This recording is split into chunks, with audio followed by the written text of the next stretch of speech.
livro que eu não me lembro, eu me lembro o nome do livro, não do autor, de um inglês, de um psicopata inglês que ele contou a história dele toda antes de morrer, que ele já ia para ser morto. E aí o livro dele é Tanto a Fazer. E aí você vai ver, ele literalmente acha que ele deu sentido à vida daquelas pessoas que ele matou. Sim. Ele acha aquela vida medíocre que aquela mulher levava. Eu dei liberdade pra ela. Eu dei a liberdade para ela sair dessa vida Sim. medíocre. E eles têm essa visão. Meu Deus, cara. Ai, como é o nome daquela série? Como Mulheres Matam?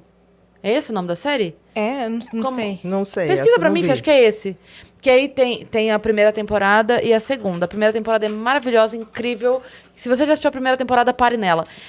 A segunda temporada, ela é horrorosa, mas tem uma situação na segunda temporada que é um cara que ele tem essa coisa assim, tipo, eu resolvi o problema dela. Só que ele começou com a mãe. Tipo, a mãe era muito doente e tal, e aí a mãe faz ele aplicar a medicação pra ela... Porque as mulheres matam. Essa é a primeira temporada. Vejam essa. Fique nela. Não vê a segunda, não, porque a segunda é horrorosa. Mas tem esse detalhe na segunda, desse cara que ele ajuda... Ele fala assim, eu ajudei a pessoa. Então, ele conhece pessoas. Ele tá aqui vivendo e tal. Ele conheceu alguém que a pessoa... eu sou muito triste, eu sou muito sozinha, eu tô muito doente. Ele vai e mata a pessoa. Ele fala, não, mas eu ajudei ela. Mas é engraçado que eles têm prazer em matar, né? Sim. Existe um gozo. É isso que as pessoas não entendem. Por exemplo, para um psicopata, matar com requintes de crueldade é muito melhor do que fazer sexo. Gente, pelo amor de Deus. Vocês estão transando errado, gente. Não, mas é porque assim, é totalmente diferente mesmo. É outro prazer pra eles. O prazer deles está num outro nível, que é inimaginável pra gente. Mas é assim, porque é subjugar o outro e não dar prazer. Sim. É totalmente diferente. Sim. Por exemplo, o Norman Bates, sabe? Sim. Que tem também. É Psicose, né?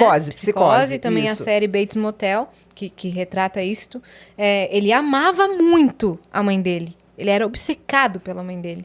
E ele mata a mãe. Sim, mas ali você vê que é um amor doentio. Sim. Né? Tanto uma que ele psicose. se transforma nela. Exatamente. Tem uma síndrome que chama... Eu esqueci agora, que é essa síndrome da simbiose materna. Literalmente, síndrome da simbiose materna. Vê se consegue achar aí, síndrome da simbiose materna. E era um amor meio tóxico, meio doentio, né? Então, é como se ali ele já estava numa psicose fora da realidade, que para ele ser a mãe tinha que deixar de existir. Sim. E aí tem uma lógica Deus, psicótica. Sim. Por exemplo, eu quero ser você. Sim. Eu tenho que matar você para assumir seu lugar. Isso para uma pessoa psicótica. Sim. Que loucura. Só que ele nem percebe Não que ele tá fazendo isso. Não sou psicótica não, tá, Cris? Ela foi um exemplo. Gente, eu tô com um pouco de medo de ir embora. Olha, eu não tô ouvindo voz aqui falando comigo, me mandando fazer isso, não. Vamos lá. Simbiose psíquica entre mãe e filho. Exatamente.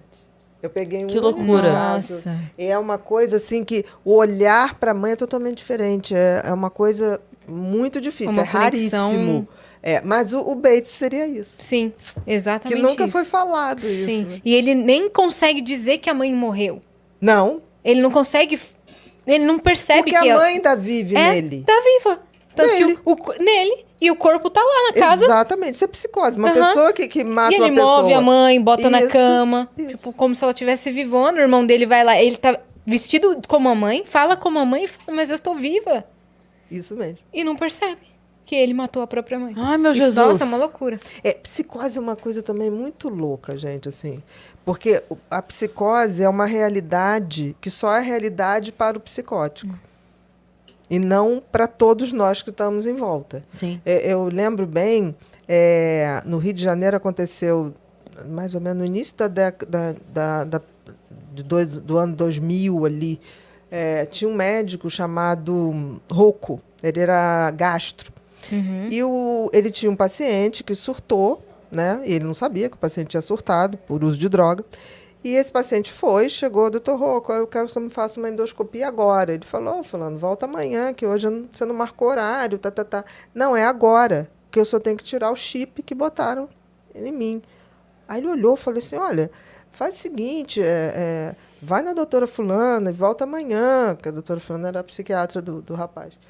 E ele virou, ele falou assim, o senhor não vai fazer? Ele falou assim, não, vou fazer amanhã, você volta amanhã. Ele falou, mas se eu não tirar esse chip agora, eles vão me achar e vão me matar. Ele virou, voltou 2 horas depois, matou o Rocco. Matou, porque ele tinha convicção de que tinha um chip nele e que o Rocco poderia tirar. Mas era uma certeza. E que ele não ia ajudar ele, então... Exatamente. Era uma certeza Nossa, absoluta. cara. A psicose é uma certeza. Sim. E assim, ela pode ter picos, como, por exemplo, assim, ele teve um surto, né? Mas ele já vinha em psicose, é isso? Não, ele já tinha tido episódios psicóticos com uso de droga. Só que tem que você, assim, um primeiro episódio psicótico, se você trata muito bem e elimina a causa que provocou, você pode nunca mais ter. Se você passa a ter um segundo episódio, já fica mais difícil. A partir do terceiro episódio não tem mais volta. Nossa, que a psicose é como se fosse uma quebra de um vidro. Você não cola ele de novo. Naquele filme Relatos Selvagens, que tem Sim. vários picos de reações ali. Ali são só reações extremas de estresse absoluto? Ou tem nuances de psicose ali? Porque, por exemplo, um estresse absoluto pode levar algumas personalidades, como, por exemplo, borderline, a fazer um quadro psicótico. Mas é uma psicose, primeiro, que tem um fator desencadeante de rejeição. E ela é muito curta. Ela dura, tipo, 1 semana. É diferente de uma psicose que abriu e você vai vendo que a coisa vai aumentando. Porque ali a gente tem situações, por exemplo, a do avião. Você já assistiu o filme do Relatos Selvagens?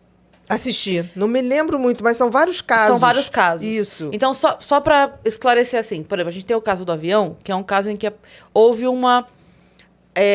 a pessoa arquitetou aquela situação, né? Todas as pessoas que estavam no avião tinham uma relação com uma terceira pessoa.